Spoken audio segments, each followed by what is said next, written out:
Okay, so Akari is an absolutely gorgeous to work with yarn. It's so soft. And this is a silk, which is 25% silk, 21% cotton, viscose, mohair. Has a little of everything, wool, polyamide. But the silk in there and the cotton just makes it feel wonderful. And the colors, it's just very, the colors are very vibrant in this. And so okay, so that was, I put the top down right here. There we go. But yeah, the colors from Akari are just absolutely gorgeous. And this next sweater here is another one that's in Akari, but it's Akari Solo, and that is this little. This is such a sweet sweater. It has this really pretty little pattern at the bottom. So it's very simple. And look at how they add the stitches. They increase the stitches to make the little sleeve cap and little garter stitch border on there. But I think that's so pretty. I just love that patterning. Now this is done. This is a new color of the Akari Solo. And the Akari Solo, it's not as flat, solid color. Um, which makes it kind of nice because it has a little bit more depth than just a flat color yarn. So those are the garments that are featured in the Noro outtakes booklet. Now, also right now, I am. If you're interested in the magazine, you can order the magazine, um, or you can also have the option of ordering a yarn pack, and the yarn pack is a collection of, you get two of the new Noro yarns and then four other yarns that are featured in the magazine. And then you also get, it's what I call the menu that gives you all the information about the yarn. And then also you get a pattern. And if that looks a little familiar, this is a pattern. This was from last spring's, and this has a lot of, I'll show you really close here. This had a Kari. It was a little bit heavier weight yarns, the Worcester weights, but this was Akari and Kakagori and Akari Solo, and some of the other yarns were some of the newer ones. Well, I can't remember right now, but anyway, so this was, and there's a bunch of, I call it a sampler. There were a bunch of different stitches, so it's just a really great way to try out the yarns and still have a little something that you can make from it, rather than just doing your little knitted swatches. So anyway, those are available on the website, and I'll put all that information in the notes also. So let's see what else here. Well, I can see it's already starting to rain out there, and I just realized that my notes for the show are over there. It's okay. So many of you ordered the not the Alba, the Trust Fall shawl that is knit in the Jody Long Alba yarn. And I'm kind of embarrassed to be showing you this, but I will show it to you. This is as far as I've gotten. I have just, like I said, I don't want to be making excuses, but I have just not had the chance. I really wanted to have this done for this this weekend, and I just couldn't do it. Oh, and I'm in the middle of a row. Darn it. Oh, I meant to do that. You know what? All right, let me just get, all right, I will finish this row because this is just a knit row. And then I will show you when I get to the end of the row. It's still going to be all squished up anyway. Um, but oh well. I am loving, Alba has become one of my favorite yarns. I'm not typically a sport weight knitting person. Even DK. I tend to like worsted weight, Aran weight yarns, but I am really enjoying the sport weight. And I love this yarn because this has wool, it has some alpaca, and a little viscose, which gives it still has that nice woolly feel that I like, toothiness as I call it, but the viscose gives it a really nice feel, a nice silkiness to it. So I think that's a definite plus, and I just love it. It's a two ply yarn, loosely spun. It a little bit of tweediness to it. It's so pretty.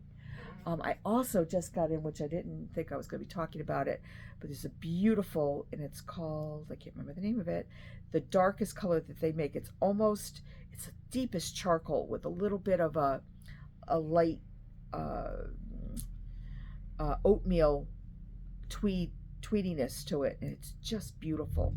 So what I'm thinking about doing is, now see, I think last time I told you the story of how I was just doing this, solid color because that's how it was shown.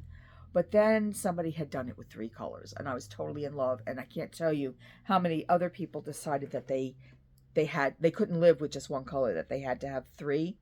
So, but I started mine, like the people that were doing the charcoal one, the gray one, they had a darker gray for their light gray, and then this medium gray, and then the charcoal. I could not. So anyway, I ended up doing this, but I still think I want the charcoal for the very, very bottom border on this. So, but I just can't seem to get. Oh, and another thing too. I always, because I'm not very good at following directions. So I thought I was following along fine. I think that what happened is I have a little bit more patterning in mine. I think I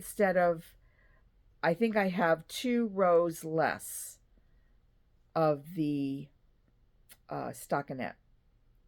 So my pattern repeat is a little bit closer. But I like how it looks, so I'm fine with that. And it just might mean that I might have a couple more pattern repeats than the pattern actually shows. And I'm good with that because nobody's going to be walking around with the pattern saying, the pattern police, and say, oh, you didn't do that right. So I'm not going to worry about it. Okay, I'm almost finished here. Here we go. So this is the top. Now it's crescent shape. So this is going to, be like this. So there's my top part. I also thought that I was going to kind of do like a fade thing. The colors were too much of a contrast to do that. I could not do rows. I just went and changed right underneath the pattern. And I think I'm good with that. I think I would have hated the striping. So anyway, but just look, I love this pattern. And I love how it's staggered and it sits, look at that, how it sits on top of each other. It's so pretty. And it feels wonderful. Tomorrow's my day off. Usually Sunday is kind of, I get a half a day off, but tomorrow I am just going to sit and knit. I know I have to come back into the shop. I have a Zoom first thing in the morning, and I have a little bit of shipping that I have to get done. But as soon as that's done, I'm out of here and I'm home and I'm going to knit. That's what I'm doing. So anyway, and oh my goodness, these bags went like crazy. I only have a couple left. Yeah, but these were really, I have decided that I know that they're calling this salmon, but the more I'm looking at this, the more I'm like, this is my orange bag with a pink undertone. To me, it's really, the more I look at it, the more orangey it becomes. But that's okay. I'm not an orange person, but I love the bag so much. These, if you can get these snap bags, they do offer them in, and I'm out of those right now. Those got snapped up. They come in this size with a larger bag that this goes into, and the two paired together are great because you can put your big project in that. Right now I have another one of these that I'm still trying to figure out a perfect situation for storing my circular needles, and I just haven't come up with it.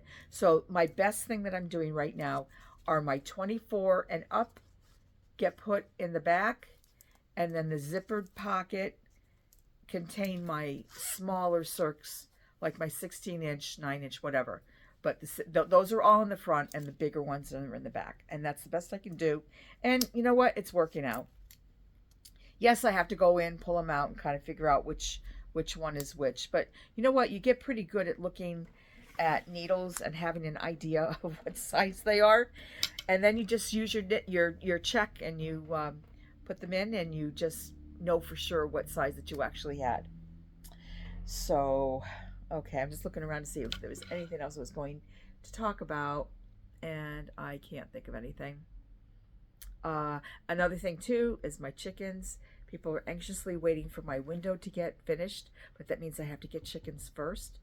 So yeah, and I'm gonna see if I can talk my sister into nailing into putting my nesting boxes together for me. I'm not a carpenter. I'm not into that at all. If I put my looms together that I have to do, but that's about as far as I like to go when it comes to putting wood together. I'm more, let's talk about soft knitting things instead. Let's do that. So, oh yeah, it's really starting to rain. So I'm going to go home and relax tonight and think about all the stuff that I have to do this week. But anyways, I want to thank everybody who joined me this weekend for Local Yarn Shop Day. That was great. Thank you so much. And also, thanks for watching. I appreciate that. And I love to see where everybody's from that has been ordering the little shawls for your chicken. So that's always great too. So I'm just so glad that so many of you are taking advantage of getting those patterns. They're free patterns. If you are into making the chickens and you want a shawl, either crochet or knit shawl, I have a free pattern on my website for that, and I will continue to put that pattern up so that if you are interested, you can get that. So, all right, well, I guess I'm going to call it a day, and I will, before I know it, it will be next week, and I will be doing this again and have more Noro things to talk about, and this to be able to show you finished. That will be great. And I have a couple other things that are perking along, but I need to finish up those details. So I have stuff to talk to you about next week. So anyway, you all have a good rest of the week, and thanks again for watching, and I will see you soon. Take care. Bye-bye.